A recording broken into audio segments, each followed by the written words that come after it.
Hi friends, मैं हूं इरफान याकूब। Ertugrul गाजी जो कि तुर्कों के लिए एक रेवोल्यूशनरी लीडर रहे थे, एक ऐसे लीडर कहा जाता है जिन्होंने तुर्कों के लिए और इस्लामी वर्ल्ड के लिए बहुत ज़्यादा मेहनत करी थी।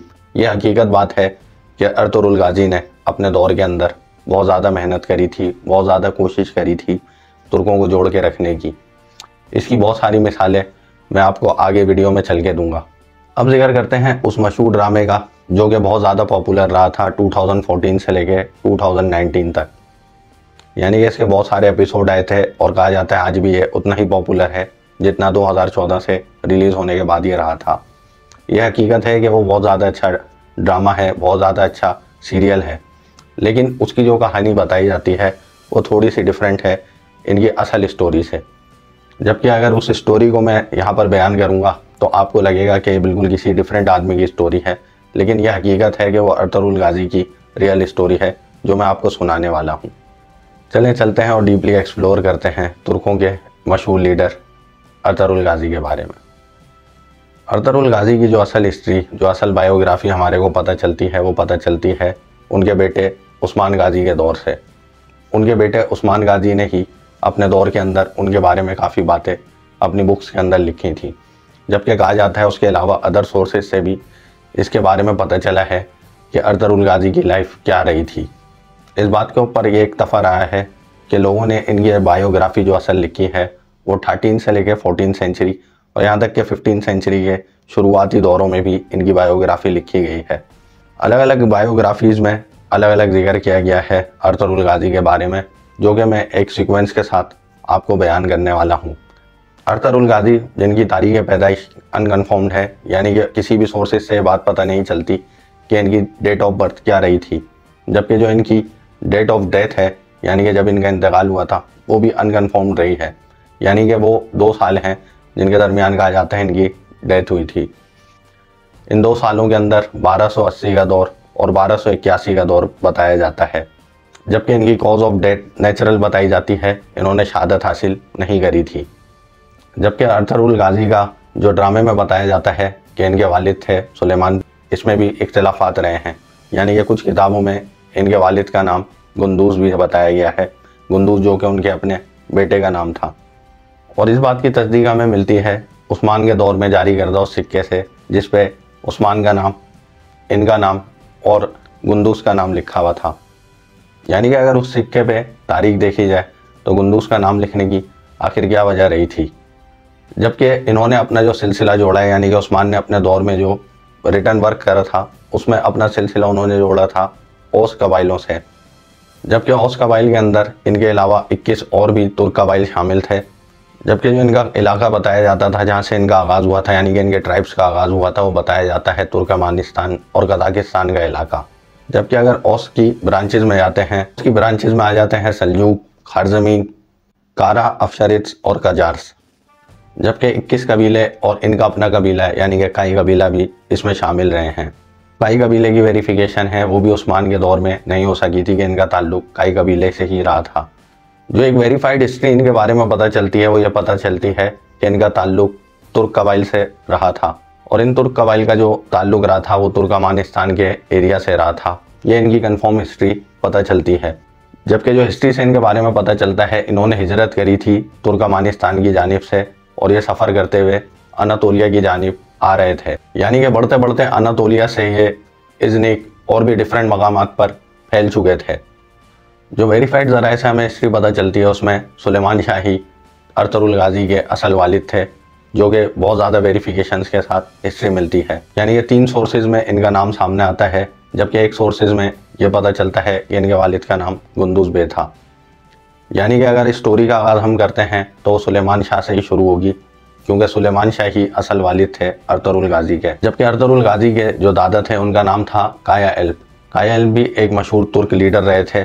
1214 के दौर के अंदर काया एल्प का इंतकाल हो जाता है। काया एल्प के इंतकाल के बाद 1214 के अंदर ही सुलेमान शाह नए लीडर, नए सरदार अनाउंस हो जाते हैं काई कबीले के। अब जो हमें स्टोरी मिलती है वो इस ड्रामे से, इसकी सीरीज़ से थोड़ी डिफरेंट है। इसमें जो रेवोल्यूशनरी लीडर थे वो थे सुलेमान शाह, यानी कि अर्तुगरुल गाजी के जो वालिद थे वो ही एक नेशनल लीडर रहे हैं तुर्कों के। इसकी मेरे पास पूरी एक वेरीफाइड हिस्ट्री है। जब मैं इसकी हिस्ट्री बयान करूँगा और आप इसको सुनेंगे तो आप इस बात पे यकीन करेंगे कि जो सुलेमान शाह थे वो एक नेशनल लीडर थे तुर्कों के। 1214 में जब सुलेमान शाह नए लीडर अनाउंस हुए थे, वो दौर था मंगोलों के पावर का दौर। यानी कि मंगोल इतने ज़्यादा पावरफुल थे कि उन्होंने कई मुल्कों पे अपने कब्जे जमा लिए थे। ये कब्जे करते करते उन्होंने काफ़ी बस्तियाँ, काफ़ी मुल्कों पे अपना राज कर लिया था, और ये राज ऐसा था इसमें तबाही ज़्यादा थी। यानी कि उन्होंने उन पूरी बस्तियों को, शहरों को, मुल्कों को उजाड़ के रख दिया था। करोड़ों की तादाद में मंगोलों ने लोगों को मार दिया था। अब जो सुलेमान शाह के सामने 1214 में सबसे बड़ा चैलेंज था वो था मंगोल्स। इस ड्रामा सीरीज़ के अंदर एक मकाम के ऊपर इन्होंने बात करी थी कि हम मंगोल से लड़ते आ रहे हैं और आगे भी लड़ते रहेंगे, और ये हकीकत बात है। जो इनके अल्फाज थे ये सही अल्फाज थे। सुलेमान शाह का ही दौर वो दौर रहा था जिसमें इन्होंने काई कबीले को बहुत ज़्यादा पावरफुल बनाना शुरू कर दिया था। इनकी ताकत में इतना ज़्यादा इजाफा होने लगा था और इतने जंगजू इन्होंने बना के खड़े कर दिए थे कि कोई भी बड़े से बड़ी हुकूमत आके इनसे टकराती तो उससे लड़ने के लिए मुकम्मल तौर पे तैयार थे। इतना ज़्यादा ताकतवर बनने की वजह क्या थी? इतना ज़्यादा ताकतवर बनने की वजह थी मंगोल्स जो कि बहुत ज़्यादा ब्रूटल रहे थे उस दौर के अंदर। जबकि कहा जाता है चंगेज़ खान ने पूरी तुर्की के ऊपर, तुर्कमानिस्तान पे, रशिया पे, हर जगह पर अपना कब्ज़ा जमा लिया था। इसने अपने कदम मुकम्मल तौर पे इन जगहों पर जमा लिए थे और इन लोगों से महसूल वसूल करने लगा था। उस दौर के अंदर चंगेज़ खान इतना ज़्यादा ताकतवर इंसान था, उसने सल्जूकों से और सलेबियों से टैक्स वसूल करे थे। यानी कि दोनों गवर्नमेंट्स उसको टैक्स अदा करनी थी। बसूरत दीगर उसने वहाँ पर हमले करे थे, आगे लगाई थी, वहाँ के शहरों को, बस्तियों को उजाड़ के रख दिया था। इस डर और खौफ की वजह से उन्होंने चंगेज़ खान को टैक्स की सूरत में एक किस्म का भत्ता देना शुरू कर दिया था। कहा जाता है टैक्सेस कभी कम होते थे, कभी ज़्यादा होते थे, और कभी ये 3 गुना ज़्यादा बढ़ाकर भी चंगेज़ खान भेज देता था कि आप 3 गुना ज़्यादा टैक्स अदा करो। चंगेज़ खान की ब्रूटैलिटी की वजह से सुलेमान शाह अपने कबाइल को बहुत ज़्यादा ताकतवर बनाना चाहते थे। उन्होंने अपने कबीले यानी कि काई कबीले को बहुत ज़्यादा मुस्तहकम कर दिया था, जबकि दूसरे तुर्क कबाइल को भी उन्होंने इस चीज़ के ऊपर रागिब करना शुरू करा था।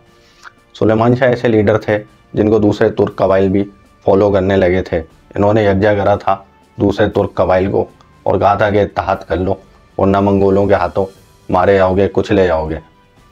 उस वक्त के जो तुर्क कबाइल थे उनमें बहुत ज़्यादा यूनिटी रही थी। उन्होंने सुलेमान शाह की बात को सर आँखों पर रखा और उनकी बात को बाखुशी कबूल कर लिया था।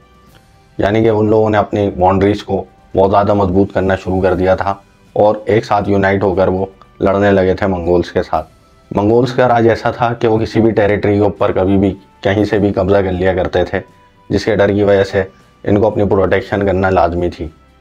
अगर हम तुर्कों की हिस्ट्री के ऊपर जाते हैं तो सुलेमान शाह वो लीडर थे जो टकराए थे चंगेज़ खान से। यानी कि चंगेज़ खान का दौर था जब ये लीडर रहे थे काई कबीले के। ये दौर चलते चलते 1225 से दौर आ जाता है। कहा जाता है इस दौरान जो अर्तुगरुल गाजी थे वो एक नौजवान थे, जबकि इनके अलावा इनके 3 भाई और भी थे और इनकी वालदा का नाम था आयमा खातून। इनके 3 भाइयों में 2 भाई इनके बड़े भाई थे, जिनमें से एक का नाम गुंदोगदू था, दूसरे का सुंगर टिकिन, जबकि जो छोटा भाई था उसका नाम दुंदार था। जबकि ये चारों भाई ताकत में और जहानत में बहुत अच्छे रहे थे। इन्होंने फॉलो करा था सुलेमान शाह की लेगेसी को और उसी के ऊपर चलते हुए ये जंगें करने लगे थे। अर्तुगरुल गाजी उस वक्त उनके दौर में एक जंगजू रहे थे, यानी कि वो कोई सिप्पे सलार भी नहीं थे।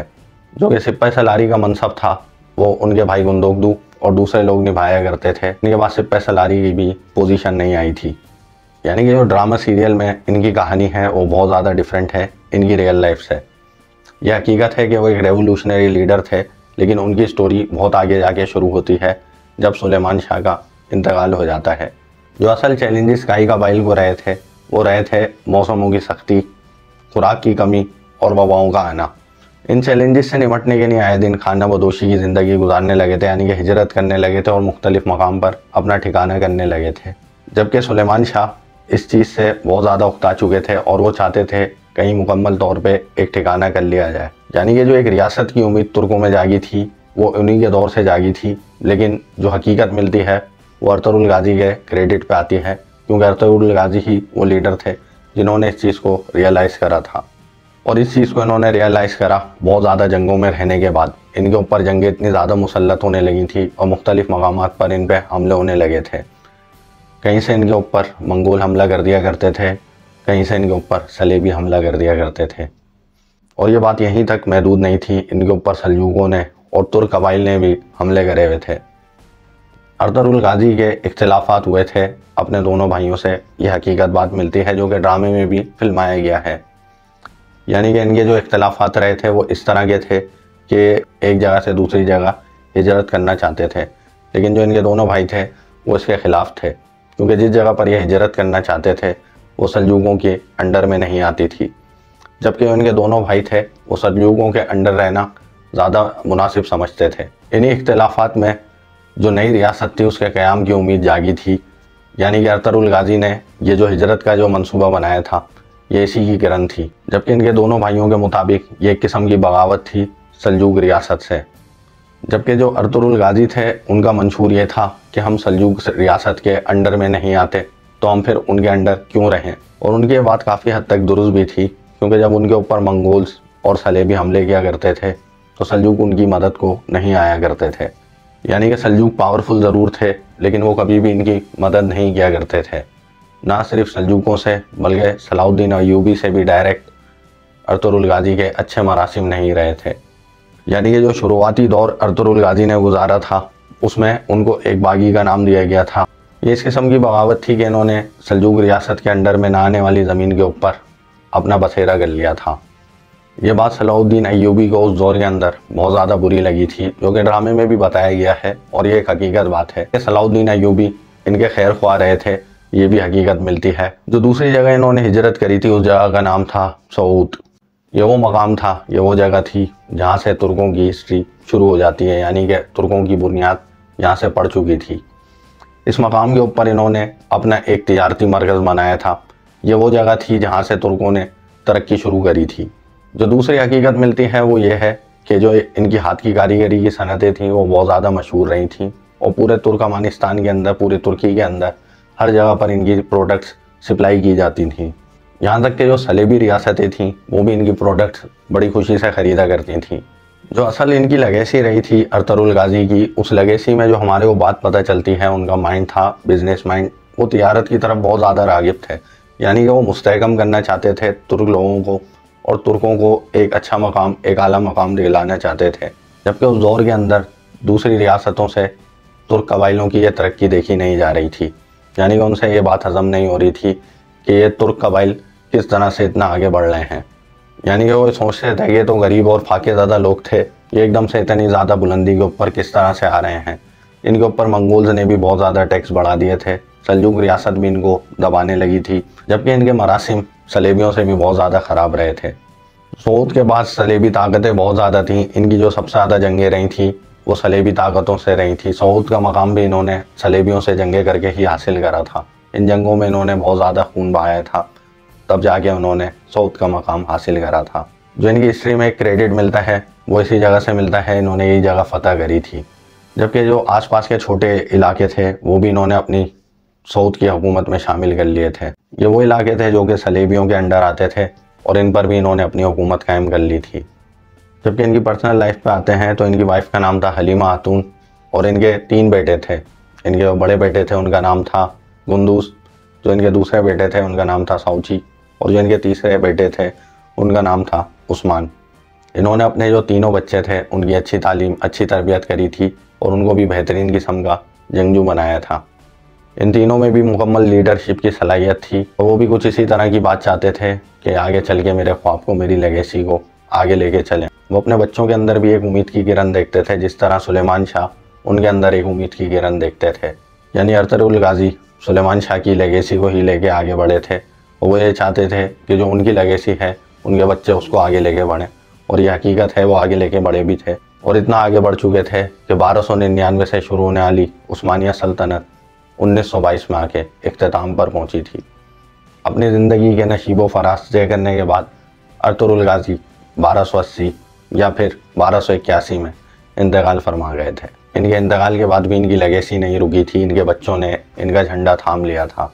यानी ये बात हकीकत मिलती है, जो इनका मंशूर था वो एक इनकलाबी मंशूर था, और जो इनकी अपनी रियासत की बात थी वो इनके तीनों बच्चे जानते थे, और वो यह बात समझते थे कि किस तरह से हमारे को तुर्कों की रियासत का क़याम करना है।